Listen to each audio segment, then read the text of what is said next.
En este punto pasamos a hacer un repaso de la asignatura de forma global, a través de casos clínicos.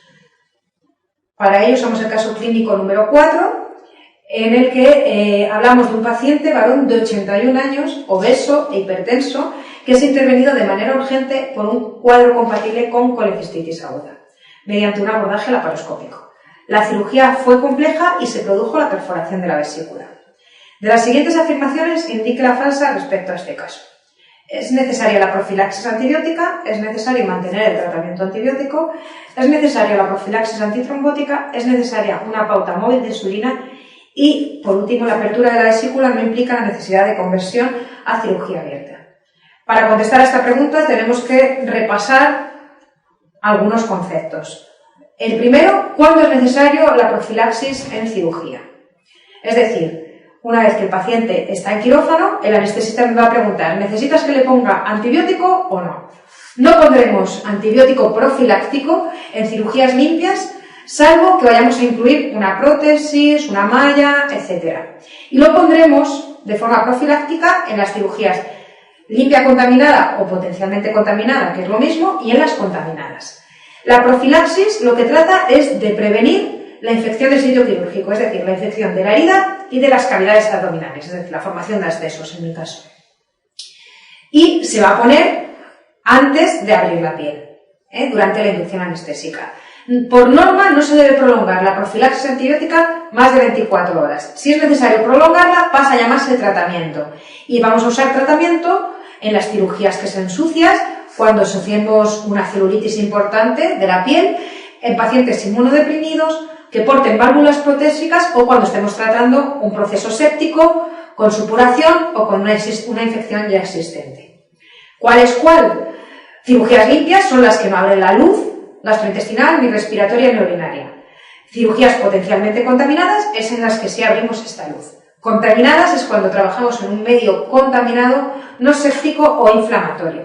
Y sucia cuando trabajamos en un medio séptico o purulento. En nuestro caso, si bien sabemos que se ha demostrado que la colecistectomía laparoscópica sin incidentes intraoperatorios no se beneficia de la profilaxis antibiótica y se podría considerar una cirugía limpia, esta es solo la cirugía que hacemos de forma programada para tratar los pacientes con cálculos con litiasis vesicular, que no es este caso. Aquí estamos tratando a un paciente que tiene una colecistitis aguda, es decir, partimos de base de que es una cirugía en un medio inflamatorio, contaminada. Por lo tanto, es subsidiario de profilaxis antibiótica. ¿Qué nos ha pasado? Que nos hemos puesto a operar a este paciente y se nos ha abierto la vesícula. Hemos cambiado una cirugía contaminada por una cirugía sucia en la que ha habido un vertido de material, bilis, en este caso, purulenta, infectada, séptica. Por lo tanto, si es necesaria una profilaxis antibiótica, es necesaria mantener después un tratamiento antibiótico porque hemos transformado la cirugía contaminada en sucia. Es necesaria la profilaxis antitrombótica, pues se trata de un paciente con factores de riesgo aumentados de trombosis, como pueden ser la obesidad, y también la laparoscopia. La laparoscopia en sí es más trombogénica que la cirugía abierta. En sí, hacer un procedimiento por laparoscopia no tiene por qué implicar poner profilaxis antitrombótica, pero sí, por supuesto, se asocia a factores de riesgo de trombosis, obesidad, previsión de que va a haber un encaminamiento prolongado, cirugía oncológica, etc. ¿Es necesaria una pauta móvil de insulina? Pues al no darnos un antecedentes de diabetes, en principio no es necesario. Y la última respuesta nos dice que la apertura de la vesícula no implica la necesidad de conversión a cirugía abierta. Es importante que entendáis que el abordaje laparoscópico es un tipo de abordaje en el que se hace lo mismo que si estuviéramos haciendo una técnica convencional, abierta, pero que se usa un material mínimamente invasivo y por eso sus ventajas de menos dolor, una recuperación más rápida, menos complicaciones de la herida quirúrgica, etc. Pero la técnica no nos debe variar por el abordaje, es decir, se hace lo mismo abierto que laparoscópico. La única indicación de conversión es que el paciente esté inestable y tengamos que ponernos a hacer una maniobra de control de daños muy rápida en la que queramos tener un campo más amplio, o que no sepamos continuar por el abordaje laparoscópico. Si tú sabes cerrar la vesícula y continuar la disección, puedes hacerlo perfectamente por laparoscopia. En el posoperatorio inmediato, el paciente presenta fiebre y discreta disnea. ¿Qué prueba o exploración de la siguiente no sería la más indicada en este momento? Pues para contestar a esta pregunta debemos conocer las causas de fiebre más frecuentes en el posoperatorio inmediato. De forma global podemos decir que en los 3 primeros días no esperamos encontrar complicaciones derivadas de la propia cirugía, sino más bien del proceso anestésico. La causa más frecuente de fiebre en el posoperatorio inmediato es la presencia de atelectasia, es decir, que se le hayan quedado al paciente zonas del pulmón que no han terminado de desplegarse, de abrirse. Eso simplemente se recupera con fisioterapia respiratoria. También puede ser que sobre esa zona de atelectasia el paciente haya dejado un moco que se haya infectado, ha hecho una neumonía. Aquí hay que poner antibióticos. Otras cosas derivadas del proceso anestésico, pues puede ser las flebitis, hay que mirarle pues la posibilidad de que tenga cordones rojos, inflamados, en las zonas donde le han puesto vías o catéteres el anestesista, e incluso pensar en el catéter central, que a veces es necesario ponerlo para controlar cirugías muy importantes.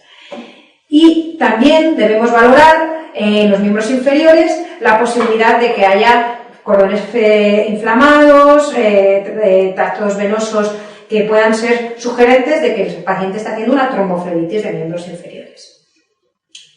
Las complicaciones propias de la cirugía en cuanto a infección de herida se esperan a partir del 3er día y en cuanto a la presencia de abscesos abdominales a partir de la 7ª semana. Con lo cual, de entrada a este paciente sí le pediríamos una radiografía de tórax, le pediríamos un sistemático de orina para descartar una ITU, sobre todo si el paciente fue sondado. De entrada, no le pediríamos un TAC abdominal, puesto que esperamos que las colecciones aparezcan más tarde.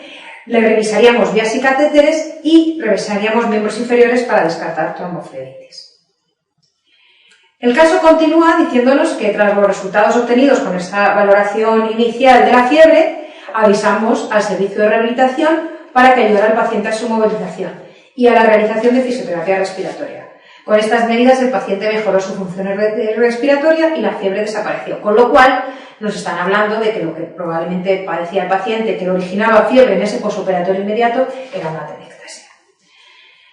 Tras esto decidimos iniciar tolerancia y al 4.º día ya tomaba una dieta de fácil masticación, por lo que se le da Lantar con antibiótico oral como tratamiento y heparina subcutánea. 5 días más tarde, el paciente acude a urgencias por vómitos, fiebre, hipoventilación derecha y dolor a nivel del hipocondrio derecho. Se le realiza el siguiente TAC abdominal. En este punto es importante que no os confundáis y sepáis que estamos en el 9º día posoperatorio. Este es el TAC abdominal que nos presentan y lo que vemos es una imagen hipodensa cerquita del hígado en mi abdomen superior. ¿Qué complicación ha desarrollado el paciente? Pues un absceso subfrénico derecho. Cuando nos planteamos que el paciente haya podido desarrollar un absceso intraabdominal, debemos buscar en las localizaciones más típicas. Si el paciente ha estado de pie, el líquido suele caer hacia la pelvis y el absceso lo desarrolla en la pelvis. Mientras que si el paciente, como en este caso un señor mayor, ha estado más tiempo encamado, el absceso se localiza en los subfrénicos.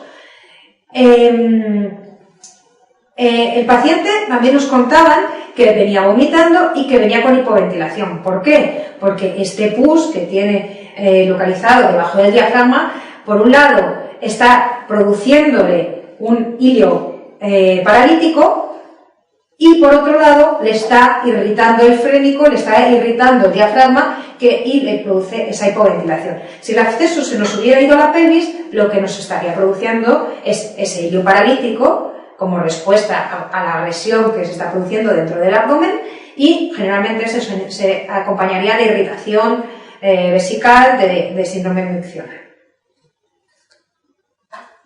¿Cuál es la mejor opción terapéutica para este paciente?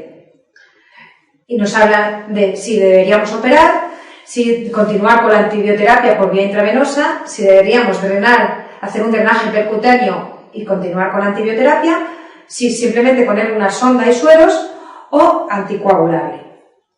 Por supuesto, el mejor tratamiento para los drenajes abdominales secundarios a la cirugía es conseguir extraerles el pus mediante un drenaje percutáneo y mantener la antibioterapia. Siempre va a ser posible tratar los abscesos intraabdominales de esta forma conservadora mediante el drenaje radiológico y los antibióticos. Pues hay algunos datos que nos pueden orientar hacia un fracaso potencial de este tratamiento conservador de los abscesos. Generalmente, si el absceso es secundario a una fístula intestinal, sobre todo cuanto más baja, más colónica o más rectal sea la fístula, más posibilidades de fracaso de ese tratamiento conservador. Si el absceso, en vez de ser único, es múltiple, está tabicado, es difícil que el radiólogo pueda vaciárnoslo. Con lo cual, a veces es necesario operarlo y otras veces se están ensayando estrategias mediante la inyección de uroquinasa, que es una enzima, dentro del propio absceso, a ver si esto puede romper los tabiques y nos permitirá la extracción del pus. También, si el absceso secundario a un hematoma reinfectado o el contenido que sale por el absceso, por el drenaje, es muy denso o incluso fecaloideo, es más subsidiario de que vayamos a tener que acabar operando al paciente. Y por último, si el absceso, en vez de estar en pelvis, subfrénico, está localizado entre las asas, es difícil de pinchar sin perforar un asa y muchas veces tendremos que reoperar al paciente.